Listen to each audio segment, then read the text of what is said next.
നമസ്കാരം. ഫെബ്രുവരി മാസത്തെ ഇമ നിങ്ങളുടെ വിരൽത്തുമ്പിൽ എത്തിക്കഴിഞ്ഞു.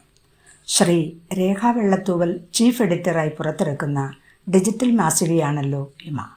എപ്പോഴത്തേതും പോലെ കവിതകളും കഥകളും ലേഖനങ്ങളും യാത്രാവിവരണവും എല്ലാം കൊണ്ട് സമ്പുഷ്ടമാണ് ഇമ. അകത്തളങ്ങളിലേക്ക് പോകാം. ആദ്യം ഒരു കവിത. ശ്രീമതി മിനി പുളിക്കലിൻ്റെ ജീവിത സായാഹ്നം. തൻ്റെ കടമകളെല്ലാം നിർവഹിച്ച് ജീവിത സായാഹ്നത്തിലെത്തിയപ്പോഴാണ് ജീവിക്കണമെന്ന് തിരിച്ചറിഞ്ഞത്. കടമകളോടൊപ്പം ജീവിക്കാൻ മറക്കരുത് എന്ന് ആഹ്വാനം ചെയ്യുന്നു ലളിതമനോഹരമായ കവിത. ഇനി മറ്റൊരു കവിത. രാവണയുമ്പോൾ. ശ്രീമതി പ്രിയയുടെ. സന്ധ്യമയങ്ങി ചന്ദ്രൻ്റെ വരവായി ചന്ദ്രപ്രഭയുള്ള രാവിൻ്റെ മനോഹാരിത ഗംഭീരം. ചിരപരിചിതമൊരു പാട്ടിൻ്റെ ചെറുവീഴ്ചകൾ കേട്ടിട്ടൊരു മധുരസ്വപ്നത്തിൽ തിരയിൽ എൻ്റെ മനമിളകി. മനോഹരമായ വരികൾ. വീണ്ടും മറ്റൊരു കവിത.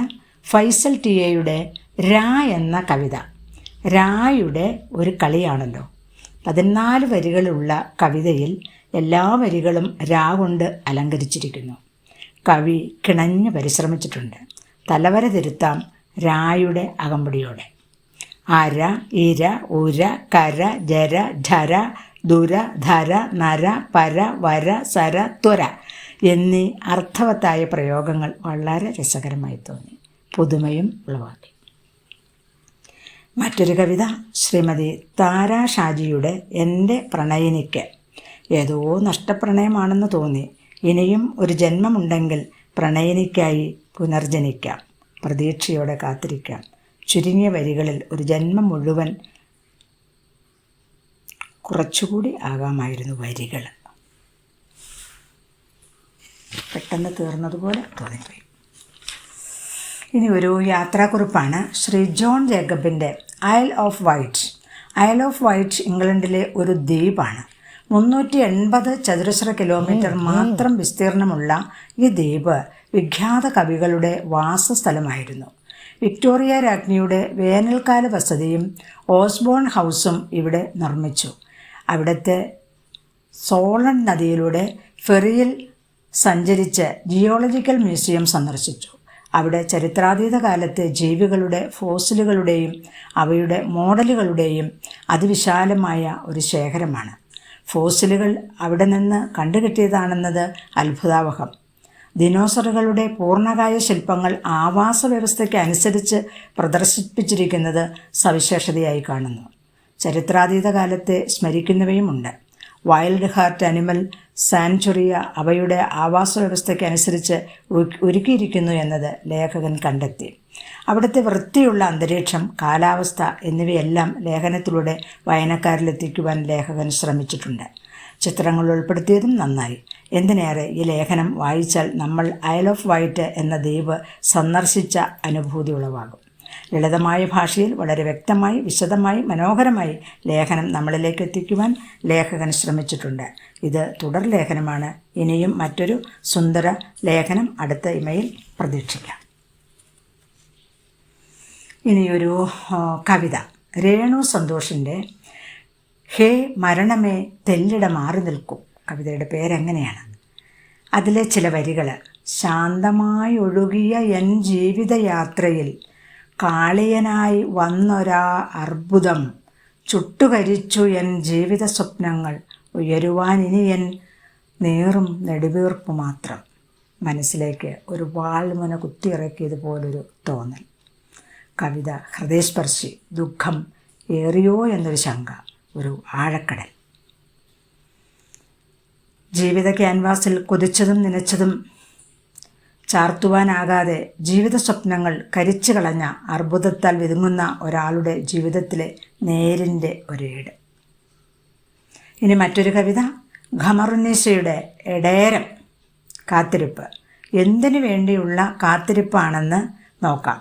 ചുമ്മാ മരണത്തിനു വേണ്ടി കഴിഞ്ഞാൽ പിന്നെ പാതിയില്ല, മക്കളില്ല, പണമില്ല, പദവിയില്ല, എല്ലാം നിശ്ചലം. തലോടലിൻ്റെ സൗഖ്യത്തോടെ മരണം വരണം, അതിനായി കാത്തിരിക്കാം എന്ന് കവി. മരണത്തെയും സന്തോഷത്തോടെ സ്വീകരിക്കണം. കാരണം പ്രപഞ്ചത്തിലെ ഏറ്റവും വലിയ സത്യമാണല്ലോ മരണം. കവിത നന്നായിട്ടുണ്ട്. ഇനി മറ്റൊരു കവിത പ്രപഞ്ചസത്യം. പ്രപഞ്ചത്തിലെ എഴുതിയത് ശാന്ത ആർ കൃഷ്ണൻ. പ്രപഞ്ചത്തിലെ സൂര്യനും ചന്ദ്രനും താരവ്യൂഹങ്ങളും പൂക്കളും ശലഭങ്ങളും വണ്ടുകളും ആകാശനീലിമയും ഹരിതാഭയും ജനിമൃതികളും എല്ലാം പ്രപഞ്ചസത്യം. മനോഹരമായ വരികൾ, ആകർഷണീയമായി തോന്നി, ഏറെ ഇഷ്ടമായി. ഇനി മറ്റൊരു കവിത ശ്രീമതി ബിന്ദു പത്മകുമാറിൻ്റെ ഉറക്കമില്ലാത്ത വീട്ടിലേക്ക് പോകാം. എന്തൊക്കെയോ അവ്യക്തതകൾ നിറഞ്ഞു നിൽക്കുന്ന കവിതയായി തോന്നി. നഷ്ടബോധത്തിൻ്റെ ധ്വനിയുണ്ട്. പഴയ ഗന്ധത്തെ തുടച്ചു നീക്കി പുതിയ ഗന്ധം നടമാടട്ടെ. ഇനി ഒരു ലേഖനമാണ്, ഒരു യാത്രാക്കുറിപ്പാണ്. ശ്രീമതി സിത്താര KVയുടെ വാഗമൺ യാത്ര വായനക്കാരെ കൂടി കൂട്ടിയെന്ന പോലെ അനുഭവവേദ്യമായി. സുന്ദരിയായ വാഗമൺ മൊട്ടക്കുന്നുകളെ കൊണ്ട് സമ്പന്നമാണെന്ന് മനസ്സിലായി. ലേഖനത്തിൻ്റെ തുടക്കം മുതൽ അവസാനം വരെ വായിച്ചു കഴിയുമ്പോൾ ആ തണുപ്പും ചാറ്റൽ മഴയും കോടമഞ്ഞും വായനക്കാരന് അനുഭൂതി പകരും. സൈക്കിൾ യാത്ര കഠോരം, കാഴ്ചാവർണ്ണന ഗംഭീരം. ഡിസംബറിന് നന്ദി. കമാന അണക്കെട്ട് കണ്ടിറങ്ങിയത് നന്നായി. കുറവൻ കുറത്തിമലയുടെ കഥയും ഗംഭീരമായിട്ടുണ്ട്. യാത്ര പുറപ്പെട്ടത് എവിടെ നിന്നാണെന്ന് സൂചിപ്പിക്കാമായിരുന്നു. ഇനി മറ്റൊരു കവിത നിബിൻ കള്ളിക്കാട്. മീനുകളുടെ ഭൂമിയിൽ എന്നാണ് കവിതയുടെ പേര്. ചതി, ഇര, നൂൽ, കെട്ട്, പിടച്ചിൽ, ഇത് മത്സ്യം ചൂണ്ടയിട്ട് പിടിക്കുന്ന അവസ്ഥകളാണ്. ഇതിനെ മനുഷ്യജീവിതവുമായി ഉപമിച്ചിരിക്കുന്നു. പിടച്ചിൽ എത്രയായാലും പിടച്ചിൽ തന്നെ. ഒളിപ്പിച്ചു വച്ച ചതിയിലാണ് അറിയാതെ പിടയുന്നത്, ഒടുവിൽ ഉരുകിയുരുകി മനസ്സിൽ മരിക്കുന്നത് എന്ന വരികളിൽ കവിത അവസാനിപ്പിച്ചിരിക്കുന്നു. ഒരു വേറിട്ട പ്രമേയം. ഇനിയൊരു കഥയാണ്. കൃഷ്ണകുമാർ TK കൈപ്പട്ടൂർ എഴുതിയ സ്വപ്നം പോലൊരു മരണം. ഈ മരണം അനിവാര്യമാണോ? അതെ. നിയമത്തിൻ്റെ മുന്നിൽ അവസാനത്തെ ആഗ്രഹം വിചിത്രം. എന്തിന് കൊലയാളിയായി, എങ്ങനെ കൊലയാളിയായി? പ്രസക്തമല്ലാത്ത ചോദ്യങ്ങൾ. ഒരു തൂക്കിലേറ്റപ്പെടുന്നവൻ്റെ അന്ത്യാഭിലാഷം ഇത്ര തുകയ്ക്കുള്ളിൽ എന്നതും വിചിത്രം. മരണം സുന്ദരമാണോ എന്നറിയാൻ മരിച്ചവർ അഥവാ തൂക്കിലേറ്റപ്പെട്ടവർ ആരും തിരിച്ചു വന്നിട്ടില്ല. ചിന്തനീയം. ലളിതമായ ഭാഷയിലുള്ള കഥ കൗതുകമുണർത്തുന്നു. നന്നായി തോന്നി, ഇഷ്ടമായി. അടുത്തത് ഒരു പെയിൻറ്റിങ്ങാണ്. സർഗാറ്റിയുടെ ഒരു +2 വിദ്യാർത്ഥിനിയുടെ പെയിൻറ്റിങ്ങാണ്. പുസ്തകം, പൂമ്പാറ്റ, തൂവൽ, ബന്ധം നന്നായിട്ടുണ്ട്. കിളികളും നന്നായിട്ടുണ്ട്. കൂടുതൽ മെച്ചപ്പെടട്ടെ എന്ന് ആശംസിക്കുന്നു. ഇനിയൊരു ലേഖനം, സിനിമയുടെ ചരിത്രം. അതൊരു തുടർലേഖനമാണ്. Doctor Thomas S. കറിയയുടെ സിനിമയുടെ ചരിത്രം. Blaise N. ട്രാൻസിൻ്റെ ABC ഓഫ് സിനിമ 1917 വരാൻ പോകുന്ന നവമാനവികതയുടെ ഭാഷ സിനിമയുടേതായിരിക്കും. 1920കളിലെ സോവിയറ്റ് ചലച്ചിത്ര നിർമ്മാതാക്കൾക്ക് സിനിമയിലെ ചലനത്തെക്കുറിച്ചുള്ള ധാരണ മൊണ്ടാഷിൽ നിന്ന് വേർതിരിക്കാനാവാത്തതായിരുന്നു. സിനിമയിലെ അർത്ഥത്തിൻ്റെ നിർമ്മിത സ്വഭാവം, അതിലെ യാഥാർത്ഥ്യത്തിൻ്റെ സംഘാടനം, സിനിമാറ്റിക് കട്ടിങ്ങും ഷോട്ടുകളുടെ സീക്വൻസിങ് സംയോജനവും കാലഘട്ടത്തിലെ രാഷ്ട്രീയ സിനിമയുടെ കാതലായിരുന്നു. ഔപചാരികമായ നവീകരണത്തിലൂടെ സിനിമ സമൂലമായ സാമൂഹികമായ സന്ദേശത്തിലേക്ക് നയിക്കപ്പെട്ടു. റിയലിസ്റ്റിക് സിനിമ വളരെ വ്യത്യസ്തമായ ഒരു രാഷ്ട്രീയ പശ്ചാത്തലത്തിൽ നിന്നാണ് ഉടലെടുത്തത്. യാഥാർത്ഥ്യത്തെക്കുറിച്ചുള്ള ധാരണയുടെയും സങ്കല്പങ്ങളുടെയും പരമ്പരാഗത ശീലങ്ങളെ തടസ്സപ്പെടുത്തുന്നതിനും തർക്കിക്കുന്നതിനും ഞെട്ടിക്കുന്ന പ്രതിച്ഛായയും സംയോജനവും സൃഷ്ടിക്കുന്നതിനായി ആഖ്യാന രീതിയിൽ റിയലിസ്റ്റുകൾ പ്രവർത്തിച്ചു. ഒരു കലാരൂപമായി സിനിമ സ്ഥാപിക്കണമെങ്കിൽ അത് സ്ഥാപിത കലയായി ശില്പം, പെയിൻറ്റിങ്, ബാലെ, നാടകം, സാഹിത്യം, സംഗീതം എന്നിവയുമായി ബന്ധപ്പെടുത്തണോ, അതോ അതിൻ്റെ സൗന്ദര്യാത്മ സ്വയംഭരണത്തിന് അവകാശവാദം ഉണ്ടായിരിക്കണോ?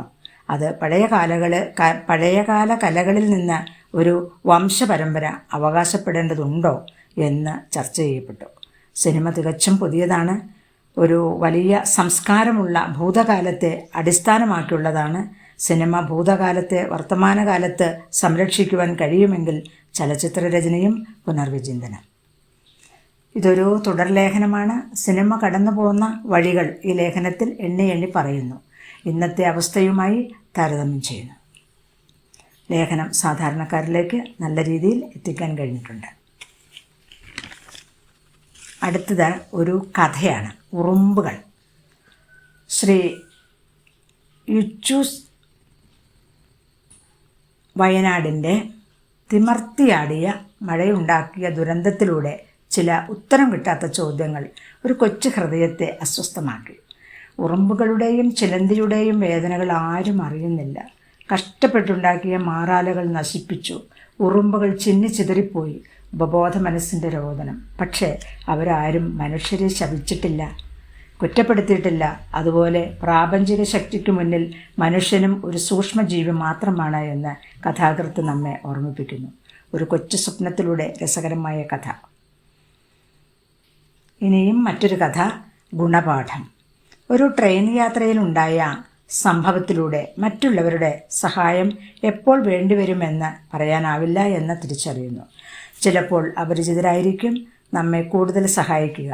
നമ്മൾ ആവശ്യപ്പെടണം എന്ന തിരിച്ചറിവ് കഥയിലൂടെ ഭംഗിയായി അവതരിപ്പിച്ചിരിക്കുന്നു. ലളിതമായ കഥ കൊള്ളാം. വീണ്ടും ഒരു കഥ, പ്രിൻസിയുടെ പ്രണയശലഭം. പ്രണയത്തിൻ്റെ ആഴം, ദൃഢത എല്ലാം വിളിച്ചോതുന്ന ഒരു കഥ. പ്രാണനായി കരുതിയ ആളിന് അപകടത്തിലൂടെ നഷ്ടപ്പെട്ടത് തൻ്റെ ചലനശേഷിയാണ്. വീൽ ചെയറിൽ ജീവിതം കഴിച്ചുകൂട്ടുന്ന ഒരാളിനെ ജീവിത പങ്കാളിയായി വേണ്ടെന്ന് ഉറ്റവർ വിലക്കിയിട്ടും അതിലുറച്ചു നിന്ന സ്നേഹത്തിൻ്റെ ആഴക്കടലാണ്. നല്ല ഭാഷയിൽ വൈകാരികത ഒട്ടും നഷ്ടപ്പെടാതെ കഥയിൽ പൂമ്പാറ്റയോടൊപ്പം പ്രണയിനിയെ കൂടെ ചിത്രീകരിച്ചിരിക്കുന്നു. ഗംഭീരം. കമിതാക്കൾക്ക് ഒരു ഉഗ്രൻ സന്ദേശം. അടുത്തത് ഒരു ലേഖനമാണ്, ഡോണ മേരി ജോസിൻ്റെ അറിഞ്ഞിരിക്കാം നിദ്രാശുചിത്വം. എന്താണ് നിദ്രാശുചിത്വം എന്നൊന്ന് നോക്കാം. ആരോഗ്യകരമായ ഉറക്കശീലത്തെ പറ്റിയാണ് ലേഖനത്തിൽ വിവരിക്കുന്നത്. നല്ല ഉറക്കം ലഭ്യമാകാൻ എന്തു ചെയ്യണം എന്നതിനേക്കാൾ ഉറക്കത്തിന് തടസ്സം സൃഷ്ടിക്കുന്ന ഘടകങ്ങൾ ഒഴിവാക്കി വിശ്രമത്തിനുതകുന്ന ജീവിത പരിസരം രൂപീകരിക്കുക എന്നതാണ് നിദ്രാശുചിത്വം. വ്യക്തിശുചിത്വം പോലെ തന്നെ ആരോഗ്യകരമായ ജീവിതശൈലി, പോഷകസമൃദ്ധമായ ഭക്ഷണരീതി, ഇളംവെയിൽ കൊണ്ടുള്ള വ്യായാമങ്ങൾ എന്നിങ്ങനെ. ഭക്ഷണരീതി, സമയക്രമം, വെളിച്ചം, ശബ്ദം, വൃത്തി, മൊബൈൽ തുടങ്ങിയവയുടെ ഉപയോഗം എല്ലാം ഉറക്കം കെടുത്തുന്നവയാണ്. തികച്ചും പ്രയോജനപ്രദമായ ഒരു ലേഖനമാണിത്. വിശദവും ലളിതവുമായി വായനക്കാരിലേക്ക് എത്തിക്കാൻ ലേഖകന് കഴിഞ്ഞിട്ടുണ്ട്. ഇനി ഒരു കഥയാണ്, പ്രഭാ ദിനേശിൻ്റെ ചിദംബരത്തെ അമ്മ. കച്ചവടത്തിന് കാലോചിതമായ മാറ്റമുണ്ടായി. ബൈ വൺ ഗെറ്റ് വൺ ഓഫറുകൾ വൻകിട കമ്പനികളുടെ കാലം, നമ്മളും അതോടൊപ്പം. കാവേരിയമ്മ തമിഴ്നാട്ടിൽ, അതാണ് കഥാനായിക. കാവേരിയമ്മ തമിഴ്നാട്ടിൽ നിന്നും ഇവിടേക്ക് വന്നു. കൊണ്ടുപോകാൻ മകൻ വന്നു. നല്ലൊരിടത്താണ് അമ്മ നിന്നത് എന്ന സമാധാനം മകന് ഉണ്ട്. മകൻ്റെ ഭാര്യയുമായി ചേരാതെ ഇറങ്ങിപ്പോന്നതാണേ അമ്മ. കാവേരിയെ മകൻ കൂട്ടിക്കൊണ്ടു പോയത് 4 മക്കൾക്കും സഹിക്കാനായില്ല. വൃത്തിയും വെടുപ്പുമുള്ള സ്നേഹനിധിയായ അമ്മയായിരുന്നു. ബന്ധങ്ങൾ ആഴത്തിലാകുന്നത് വിവിധ തരത്തിലാണ്, പിരിഞ്ഞു പോകുന്നതോ വളരെ വേഗത്തിലും. അതാണ് ചിദംബരത്തെ അമ്മ. കഥ മനസ്സിൽ പതിയുന്നതാണ്. അടുത്തത് ഒരു ഡിജിറ്റൽ പെയിൻറ്റിങ്ങാണ്. ഡിജിറ്റൽ മാസികയ്ക്ക് ഒരു ഡിജിറ്റൽ പെയിൻറ്റിങ്ങുമായി നവനീത് ഗോപു എത്തിയിരിക്കുന്നു. ഒരു 6ാം ക്ലാസ്സുകാരൻ്റെ വരെയാണേ. തേൻ കുടിക്കാൻ വരുന്ന പൂമ്പാറ്റയും ഒരു നിലാവിളച്ചത്തെ പ്രകൃതി ദൃശ്യവും മനോഹരം. ഇനിയും മുന്നോട്ട് വരട്ടെ. ഗോപുവിന് എല്ലാവിധ അഭിനന്ദനങ്ങളും. അപ്പോൾ ഇതോടെ നമ്മുടെ ഫെബ്രുവരി മാസത്തെ ഇമയിലെ വിഭവങ്ങൾ അവസാനിച്ചു. ഇമ മുടങ്ങാതെ വായിക്കുക, എഴുതുക. ഇമയുടെ ഇതളുകളിൽ വിരിയുന്ന അക്ഷരപ്പൂക്കളുടെ സുഗന്ധം അനുഭവിച്ചറിയുക. ഇമയ്ക്ക് എല്ലാവിധ ആശംസകളും നേരുന്നു. ഒപ്പം എല്ലാ അണിയറ ശില്പികൾക്കും അഭിനന്ദനങ്ങൾ. ജയശ്രീ ടീച്ചർ, കുത്താട്ടുകുളം.